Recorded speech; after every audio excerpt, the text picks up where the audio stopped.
کہتے ایک جگہ پہ قبضہ تھا اور ایک ہی نشست میں بیٹھ کے مل کے گھر والوں نے یا وہابو پڑھا تھا 1.25 لاکھ، اور اسی دن قبضہ چھوٹ گیا تھا۔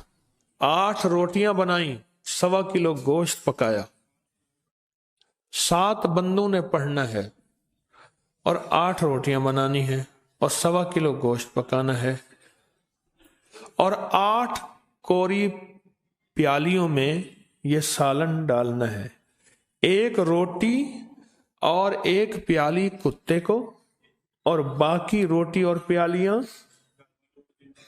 جنہوں نے پڑھا وہ کھا لے۔ سمجھ گئے؟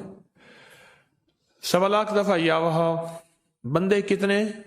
7، اور کوری پیالیاں اور روٹیاں، پیالیاں بھی 8، روٹیاں بھی 8، پڑھ کے 1 روٹی اور پیالی کتے کو ڈال دیں، اور باقی روٹی اور پیالی 1 بندہ کھا لے جنہوں نے پڑھا ہے۔